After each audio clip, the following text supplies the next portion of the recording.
মাদকের বিরুদ্ধে কোনো ধরনের বড় অভিযান নেই, যেই কারণের ফলে সমাজে অস্থিরতা দেখা দিচ্ছে। একটা হত্যাকাণ্ড, একটা বাচ্চা মেয়ে, তাকে কিন্তু হত্যাকাণ্ডটা মূলে যাচ্ছে না। উনি গেলেন, সব পত্রিকা আপনারা মিছিল করবেন, মিটিং করবেন, মানববন্ধন করবেন, শেষ 15 দিন পরে ওই লোকটা ছুটে যাবে কিনা জামিন নিয়ে। আমাদের corrupt system, judiciary, police system ছুটে যাবে। আর আপনি জানেন যে এই হত্যাকাণ্ডগুলো কেন হচ্ছে? শিশু ড্রাগ, এই মাদকের বিরুদ্ধে কোনো কথা নেই, মাদকের বিরুদ্ধে কোনো ধরনের বড় অভিযান নেই, যেই কারণের ফলে সমাজে অস্থিরতা দেখা দিচ্ছে। মানুষ দানব হয়ে যাচ্ছে, বাচ্চাকে খুন করে ফেলতেছে, মা নিজের বাচ্চাকে গলা কেটে ফেলতেছে, পানিতে ডুবাই মেরে চলে যাচ্ছে পরকীয়ার কারণে। এই সামাজিক অস্থিরতার কোনো ধরনের কোনো অ্যাড্রেস নাই।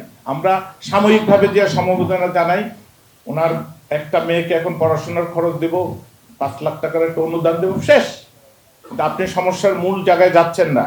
আমি কথাগুলো বলতেছি, এই চামড়ার শিল্পের ক্ষেত্রে আপনারা কথা বলবেন, এরকম আরো অনেক সভা সমিতি হবে, দাবি দেওয়া তুলবেন, কিচ্ছু হবে না। কারণ যারা এই জিনিসগুলো নিয়ে ডিল করেন, তারা এটাকে ধারণ করেন না যে চামড়া শিল্প দেশের সেকেন্ড লার্জেস্ট ইন্ডাস্ট্রি। আমি যদি বলি, যদি আমার নিজস্ব র মেটেরিয়াল দিয়ে যদি আমি কোনো কিছু তৈরি করে মূল্য সংযোজন করে বিদেশে পাঠাতে চাই বা ইভেন দেশে বিক্রি করতে চাই, চামড়া ইজ নাম্বার 1 প্রোডাক্ট। কারণ আপনি গার্মেন্টস সেক্টর যেটা বলতেছেন, তার ভ্যালু এডিশন কম, সে বেসিক র মেটেরিয়াল তার নাই, তুলাটাই সে ইম্পোর্ট করে, তুলা দিয়ে সুতা বানায়, সুতা দিয়ে কাপড় বানায়, রংটা পর্যন্ত তাকে ইম্পোর্ট করতে হয়, বেসিক র মেটেরিয়াল।